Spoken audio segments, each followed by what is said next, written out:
worry, we love you too, man. I didn't see the name, but I saw that last message before we went back into the game, so we love you too. All right, guys, top left corner. It's going to be the red Protoss player. Too busy talking about music, we accidentally put the wrong color on the scoreboard. Yeah, we'll it's Valentine's afterwards. Day, so that needs no. We'll should just now, man, the whole because time. we gotta introduce them correctly. It's going to be Brave. Been on Terra against Zergs. Can he do the same against Terran? Very far bottom right corner, the Terran player is going to be Acer, MMA.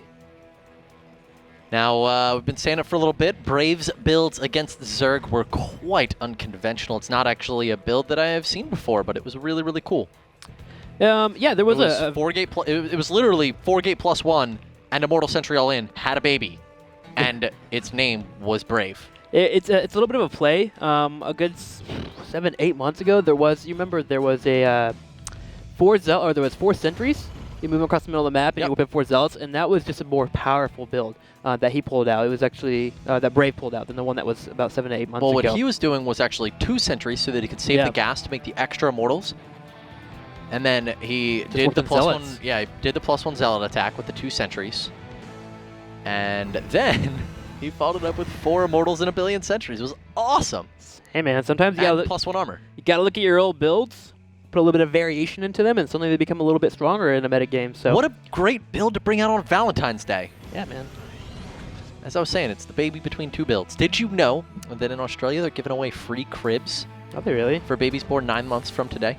Do they have like a baby problem there, or are people poor? Why are they just giving out cribs? Like promotion. Just a promotion? Yeah, apparently. Here, have a free crib. I'd rather have a free pizza. You know what? In some countries, if a company tells you to do it, then you like that company. Yeah, that's true. I guess it's something free. I don't know, if you have like a drunk friend over and you don't have a bed, like, hey, you can get in the crib, man. And they were so drunk they would actually do it. Just hop in, be all crushed in. Tim's like, I'll forge a birth certificate just to get that crib. Yeah, man.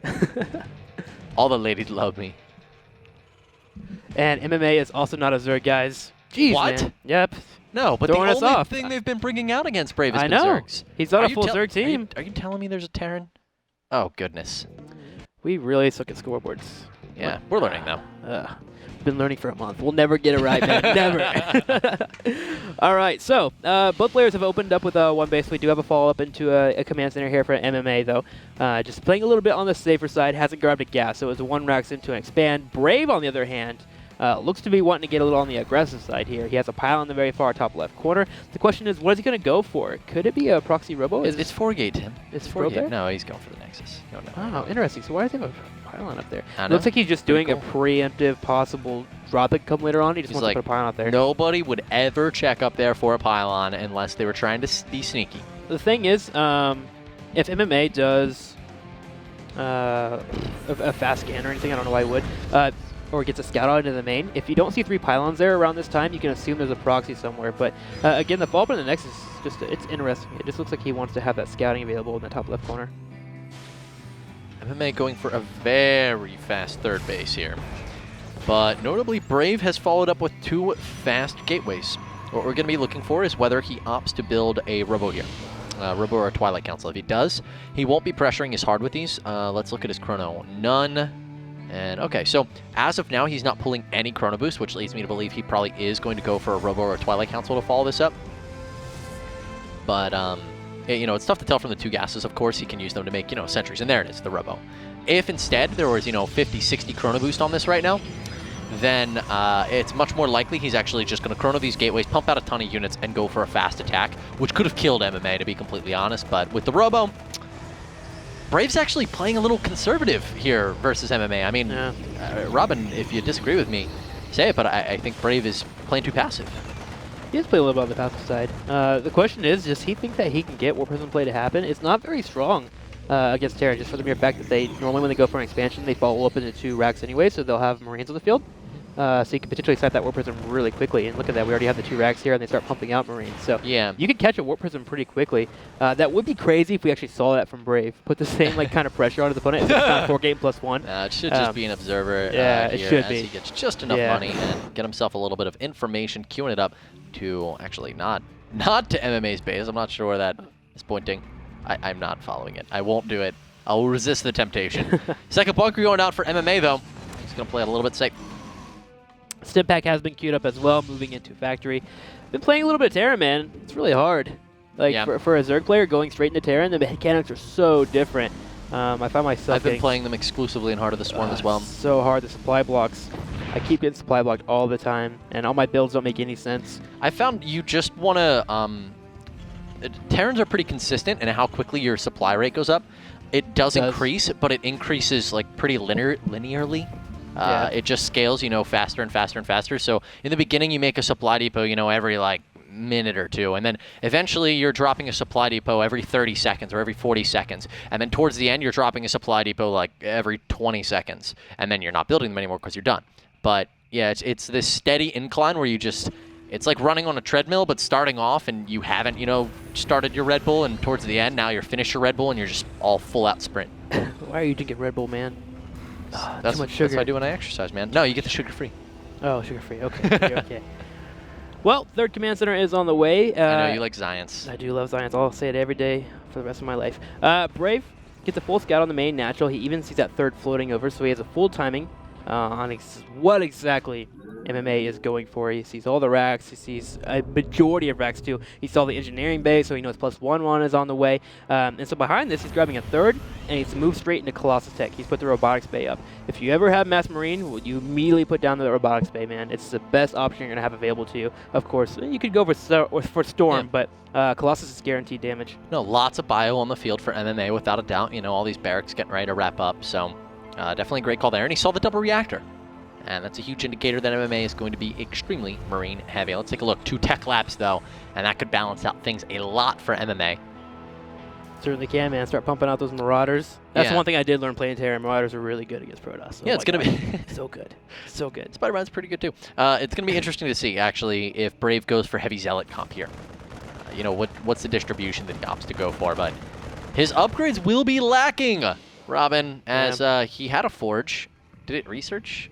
Yep, it's researching right now. Went for armor first, now he's going to go for weapons. Yeah, so that's really indicative of Brave going for the Twilight Council into charge, like you were mentioning. It really synergizes really well with your Colossus deck as well. The Zealots run in with that +1 armor, and they're able to get on top of your opponent, and then of course the Colossus just rain from afar and destroy everything in the way. So strong possibility that we will be having Brave go for that route. And look at this, prepare for this drop that could coming in the top left corner. He's got observers there. Wow. Yep, see, should be able to see it. He I'll really be honest, I feel like this could be done by by one observer, but hey, there's always that one chance one does slip by. Yeah, well, I won't blame him for being too safe. Pylon in the back here as well. Well, because he wants to go to the strategy he's going for. He wants to go for the Zealots. There goes that charge, actually. So it's really hard to go for a mass Zealot strategy with Colossus and deal with drops. So you got to make sure you're preemptive with dealing with them. And that's why he's so focused on having these observers everywhere. He'd rather use that Robo to make sure he has less Colossus on the field, just to make sure he can stop drops from happening. And, you know, naturally, getting the mid-late game, he will get stronger. Protoss just gets more cost-efficient. So look at this for MMA, as you're pointing out. +2/2 already on the way, +1 weapons for the Vikings. MMA is just popping out upgrades. Yeah, lots of upgrades on the way for MMA in addition to the shift weapons. I mean, this is so much late game gearing that MMA is setting up for. And Brave is, you know, he's trying to do the same. He's got +2 armor on the way right now. He's teching in multiple directions. You know, he's got some Templars on the way, Psystorm, but his upgrades are going to be so lacking. He is actually going to have 3 upgrades completed when MMA is going to have 5 here in just a minute. Actually, MMA will have 5 done when Brave will have 2 for about a minute and a half. And then Brave will complete the +2. Well, Brave wants to delay this push if possible. Doesn't want to engage on it quite yet until Psystorm finishes up. That's where the competition is for him going for less upgrades, is getting the Storm out. If Storms land, you get that damage in, and it's a hefty amount of damage. It will tear through a Bioforce if they stand straight in it. So he's just hoping to land money Storms, but now finally falling up into a second Forge, as he is on 3 bases, so he can now afford it. I don't know that Brave can afford this. You know, he's so behind because MMA actually opened with Rax, Command Center, and Brave opened in much more conservatively. I mean, he opened 1 base, waited a long time to get his Nexus, took his 3rd even later, and now we've got Brave. He's going for every tech route and double Forge. He's already behind by 30 in army supply. I'm a little bit concerned for him. If MMA goes for a 2-2 timing here, Brave could just die. It is possible, especially with the EMPs that will be out very soon for MMA as well. He's already getting his ghost in the composition. He's following up in the double command centers. Gosh, his macro is looking really good, man. I mean, look at these armies. Yeah, it's... And Brave is about to start another upgrade, and he's pulling money? Yeah, it's scary, but I think Brave can do decently. Storms are going to be really important here, because there are only a few medevacs, 5 of them. So if you get some money, Storms ought to be all right. But yeah, it's only one Colossus. And he botches that storm completely, trying to hit a ghost. It looks like EMPs land, and MMA is going to crush this. And Brave knows it. He can't fight this. You can't fight this, dude. Okay, you can fight it if you hit storms. Zealot's warping in right away, but there's so much bio. We can go ahead and stim. The Colossus is killed off right away. And yeah, you're right, man. MMA is just going to crush this Nexus. I don't even know what killed Brave's army there, but it died. Everything died. It was a stim, and he was standing there literally. Wow. I think there was one Marine that did like a tumble roll, landed on his shoulder, shot the Colossus with a harpoon, ran around its legs, and then tripped it. I think MMA actually followed up with snipes with the ghost that nailed it off. Well, yeah, because I was looking and there was no like small contingent of bioforces that went in there and did that. That was a lone man job. So MMA kills that third, gets a couple of probes kills as well. Brave going to come in from behind. He's going to try and run in. These units are slammed into the side here. If he can land the storms, the high Templars are coming right away. Zealots are stuck in. Where are the storms at? There they go, finally landing. But he didn't do them synchronized with the Zealots. It would have kept those units stuck in that position. And now MMA is counter-attacking into his opponent. Brave forced to retreat. Yeah, he's going to make a couple of... okay, so Brave at this point, guys, he's got almost no chance of taking this. He's down 80 supply. MMA with just way too much stuff, and with so many upgrades on the way, it's really just a matter of time at this point. He's been trying to do drops here and there, but MMA's been dealing with them really effectively. The Warp Prisms, and now an engagement happening once again. Storms landing at the same time, but Brave is stuck on 2 base. He's trying to get units out. He's trying to get Zealot run-bys, but for the most part, MMA's dealt with them very nicely. He's only lost a couple of SCVs. He's had constant macro happening as well, so he can change the rally points to deal with those.